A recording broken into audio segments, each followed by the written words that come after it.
naishi kwenye football pamoja na Watanzania wengi ambao wanafuatilia mpira, kwa sababu sasa hivi Tanzania ni miongoni mwa mataifa mengi ambayo yanapenda mpira barani Afrika. Ukiwatoa South Africa, ukawatoa Egypt kwa maana Misri, Tanzania ni taifa ambalo vijana wake wamekuwa wanafuatilia sana mpira. Na ni kwa sababu sasa hivi Tanzania mpira umekuwa ni sehemu ya uchumi. Tuko kwenye football economy. Ndio maana ukienda kwenye mitandao ya kijamii kuna blogs mbalimbali za vijana, kuna page wanaandika sana habari za mpira, kwa sababu football imegeuka kuwa ni pesa kwenye nchi yetu. Kwa hiyo ndio maana watu wanaendelea kufuatilia zaidi mpira. Sasa wakati tunakwenda kumalizia hizi mechi 5 kwenye ligi kuu Tanzania bara, nini ambacho tunakwenda kukiona cha ushindani na magroups ambao yapo kwenye timu zetu hizi ambazo zinacheza ligi kuu Tanzania bara, timu 16. Kutakuwa na grupu la kwanza, mimi naweza nikaritemu hivyo, nazungumzia first group. Hili group la kwanza litakuwa na timu ambazo zinashindania ubingwa. Yaani mechi takaporudi hizi mechi 5 lazima tutakuwa na first group, na hili mimi nasema ni first class, ni daraja la kwanza la timu 3 ambazo zitakuwa zinapambania ubingwa. Timu ya kwanza ni Dar es Salaam Young Africans, The Citizen, timu ya wananchi, iko kwenye group la kwanza ambayo inawania ubingwa. Timu ya pili ni Simba Sport Club, mnyama mkali wa mwituni, yupo kwenye level ya kuwania ubingwa. Na timu ya 3 itakuwa ni Azam Football Club, ambao ni miongoni mwa timu chache ambazo pia zinawania ubingwa. Kwa hiyo wakati ligi inaanza ama itakaporejea kwenye mechi 5 hizi za mwisho, tutakuwa na timu 3 ambazo zitatengeneza mazingira makubwa ya wao kuhakikisha kwamba wanakwenda kuwania ubingwa. Na mazingira makubwa ambayo yatakuwa kwenye mstakabali mkubwa wa jambo hili liweze kufanyika. Hizi timu 3 zimeonesha zina ushindani kwenye ligi. Mfano Dar es Salaam Young Africans tunajua mechi 25 tayari ana alama 60, ni miongoni mwa timu bora kabisa kwenye ligi Tanzania bara. Na ukijaribu kuzitazama hizi timu ambazo nimekuambia kwa nini zitakuwa kwenye daraja la kwanza ama zitakuwa kwenye timu ambazo zinawania ubingwa, kwa sababu wote watatu, Azam, Simba pamoja na Dar es Salaam Young Africans, hizi timu 3 zimepoteza mechi moja. Zime lost 1 games. Simba imepoteza mechi moja, Azam imepoteza mechi moja, even Dar es Salaam Young Africans imepoteza mechi moja. Na Yanga alipoteza mechi ambayo hakuna mtu aliyezania kwamba angeweza kwenda kupoteza mechi ya ligi kuu Tanzania bara, tena zidi ya Dodoma Jiji. Goli ambalo lilifungwa jioni kabisa na Waziri Junior liliwafanya Dar es Salaam Young Africans wakapoteza mechi. Kwa hiyo hawa nawaweka kwenye kundi la kwanza. Nazungumza first class, kundi ambalo litakuwa ni timu ambazo zinapambania ubingwa kwenye ligi kuu Tanzania bara. Na ukijaribu kuwatazama unaweza ukaona goal difference. Dar es Salaam Young Africans wao wanapambana sana. Magoli yao 60, wamefungwa magoli 9 tu kwenye msimamo wa ligi kuu Tanzania bara. Wana utofauti wa uwiano wa magoli zaidi ya 49 positive. Means ni timu ambayo kwenye eneo la kufunga inafunga sana, lakini kwenye eneo la kudefense ina defense bora. Hawa wanakaa kwenye grupu la kwanza, lakini grupu la pili ni zile timu ambazo zitawania ama zitakuwa zinapambania kuwania nafasi za juu 6.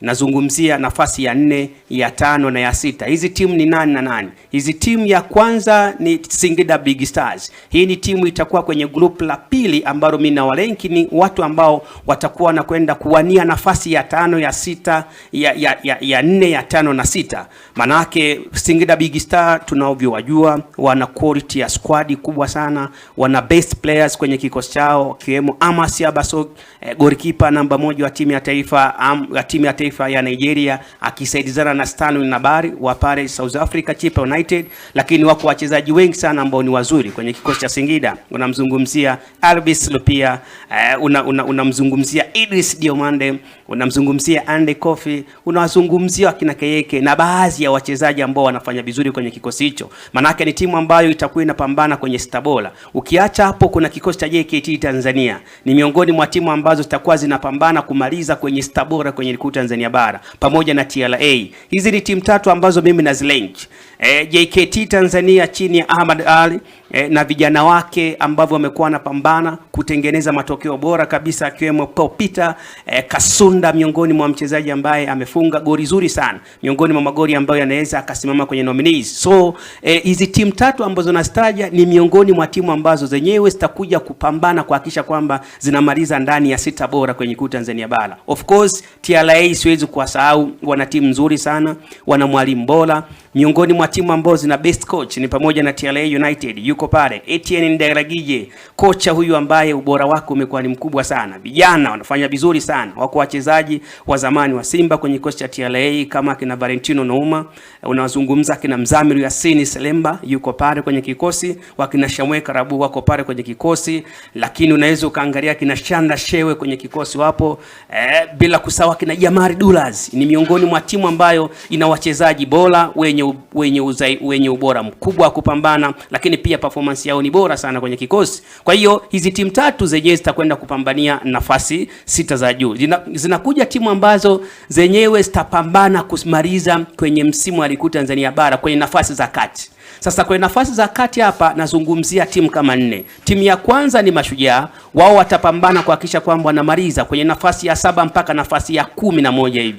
Mashujaa chini ya Jamhuri Julio Kiweru wanao uwezo wa kupambana, wamekuwa na kasi bora, ubora mkubwa sana wa kucheza, na wana wachezaji bora sana kama kina Crispin Ngush, wakina Juma, miongoni mwa wachezaji ambao wamekuwa wanafanya vizuri. Ni miongoni mwa timu ambazo zitapambana kumaliza daraja C, na walenki kama daraja C kwenye ligi kuu Tanzania bara kama watarudi. Lakini timu nyingine ambayo naiweka pale, ipo timu ya Coastal Union ya pale Tanga. Ni miongoni mwa timu ambayo inaweza ikapambana ikamaliza ndani ya ile nafasi za juu ambao sio 6 bora, na uwezo wa Coastal Union wamekuwa wanafanya vizuri sana chini ya mwalimu wao Fikiri, ambaye ubora wa wachezaji wa kina Ramazani Kichuya wamekuwa wanafanya kazi bora sana kuifanya timu ifanye vizuri. Maulid Mabadi, mshambuliaji kiongozi kwenye kikosi cha Coastal Union, amekuwa anafanya kazi vizuri sana, pamoja na wachezaji wengine wengi sana ambao wapo kwenye kikosi hicho ambacho kinapatikana pale ndani ya jiji la Tanga. Ukiacha hapo, timu nyingine ambayo naiweka pale ni Dodoma Jiji,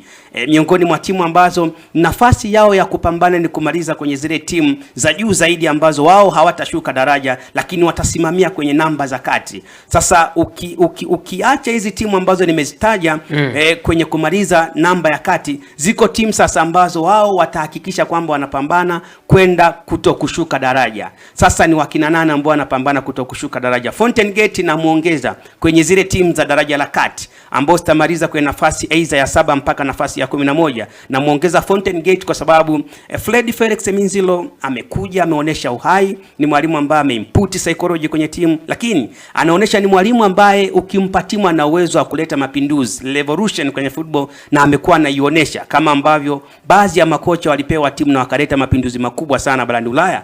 Miongoni mwa makocha hao alikuwa ni kocha wa kikosi cha Liverpool aliondoka, unamzungumzia Jurgen Klopp, ambaye aliweza kuwafanya Liverpool kuwa na matokeo bora, baadaye akaenda kuwa mkurugenzi ama mtendaji kwenye kikosi cha RB Leipzig, na kuhakikisha kwamba anaendelea kwenda kupanua ama kufufua vipaji ambao vitafanya vizuri zaidi mbele. Lakini leo hii unamuona mtu kama Florentino Perez pale Madrid, anatamani sana labda siku moja angefanya kazi na mtu kama Klopp. So hilo daraja ukiliacha, kuna daraja la kushuka daraja. Sasa kwenye kushuka daraja kuna timu kama 3 kama sio 4 au 5.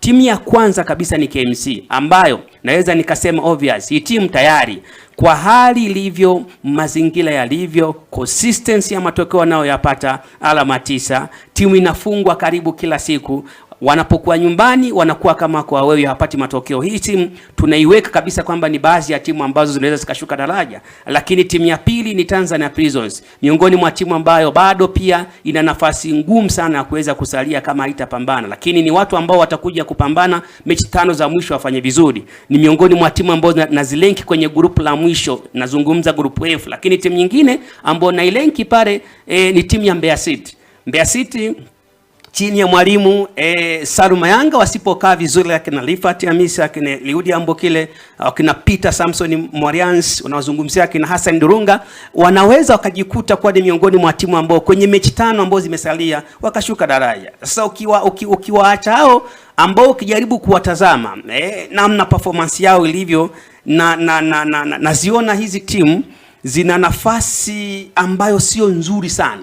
Wakikaa vibaya wanaweza wakajikuta wanakwenda kushuka. Kwa hiyo ligi itakaporejea kwa mgawanyo wa timu zimejigawa kwenye magrupu hayo, labda sasa tutarajie kuona vitu vya tofauti kwa wachezaji ligi itakaporejea. Mfano kwenye eneo la kutafuta nani anaweza akamaliza akiwa mfungaji bora kulingana na performance ndani ya mechi ambazo zitakuwa zinakwenda. Naamini kabisa kwenye kikosi cha Azam kule kuna mapinduzi makubwa sana yanaweza kafanyika. Faisal akaendelea kuwa miongoni mwa wachezaji ambao wanafunga mara kwa mara kama timu itampa ushirikiano. Kwa maana hiyo sasa kunahitaji usimamizi bora zaidi kwa namna ambavyo mechi hizi kadhaa zitakaporejea. Si tu usimamizi bora. Unajua kuna very good, halafu kuna excellent. Kuna nzuri zaidi na bora zaidi. Kunahitajika usimamizi mkubwa sana kwenda kuzimalizia hizi mechi 5 ili kuhakikisha kwamba kila atakayepata matokeo anapata matokeo kwa njia halali.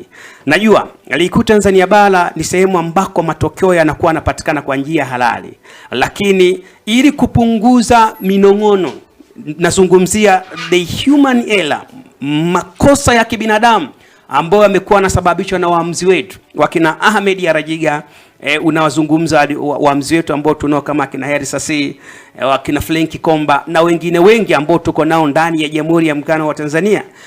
Usimamizi unahitajika kuwa kwenye level ya juu sana, kwa maana ya excellent, ili kupata perfection result. Matokeo bora yanapatikana kwa usimamizi mzuri wa mechi inavyokuwa inakwenda. Mfano tutakaporejea hapa tutakuja kuishuhudia Simba ikicheza Mbeya saa 8 for the first time kwa miaka hivi karibuni. Itacheza against nazungumza dhidi ya Mbeya City ndani ya jiji letu la Mbeya. Minsi kunahitajika waamuzi kusimamia sheria kuhakikisha kwamba kila kitu kinatakiwa kiende. Maana yake nini? Hususan kwenye timu za katikati kurudi kwenye timu zinazoshuka daraja. Natarajia kuona maamuzi mengi yatakayokuwa yanatolewa na waamuzi kwa maana ya critical decision, yasipendelee timu yoyote, kwa sababu watu wamewekeza pesa nyingi sana, watu wamepambana sana kuhakikisha kwamba hizi timu zinapanda. Pale ambako kwenye mechi 5 za mwisho refa asipokaa vizuri, manaka anaweza akajikuta timu inaingia kwenye shida. Na mechi 5 za mwisho kwenye mahesabu, ukiangalia football mathematical calculation, hesabu za mpira, mechi 5 zina alama 15, kwa maana kwamba mechi moja ina alama 3. Ukichukua 3 mara 5 unapata alama 15, ambazo alama 15 kama anazipata mtu kama Tanzania Prisons, akipata Mbeya City, hao wote wanaweza wasishuke daraja. Sasa it is how ligi kuu Tanzania bara kupitia bodi ya ligi na kamati ya waamuzi wanakwendaje kuhandle pressure. Kuna internal pressure na external pressure, pressure za nje na pressure za ndani ambazo zinaweza kuwasaidia timu isishuke daraja. So kwangu mimi kunahitajika strong supervision, yani usimamizi mkubwa wa weledi na kufuatilia mwenendo wa matukio ambao wanakwenda kutokea kwenye mechi, ili yule anayetakiwa kushuka. Na mimi natamani timu zetu za Mbeya tunazo hapa, kama timu za Mbeya kwa maana ya Tanzania Prisons, timu za Mbeya kwa maana Mbeya City hazitakuwa na uwezo, kwa sababu tunachozungumza ni ability, uwezo wa kuchakata na kucheza mpira kwa ajili ya matokeo. Kama hazitakuwa na uwezo, zishuke daraja, lakini siweze kusababishwa na makosa ya kibinadamu ambao waamuzi wanafanya zikashuka daraja. Kama usimamizi ukawa mkubwa na ikafanyika hivyo, hizi mechi 5 zilizosalia tutazishuhudia kwenye mwenendo ambao ni mzuri sana kwenye ligi kuu Tanzania bara. Bwana, asante sana. Huyo ni Peter Joseph akizungumza hivyo, lakini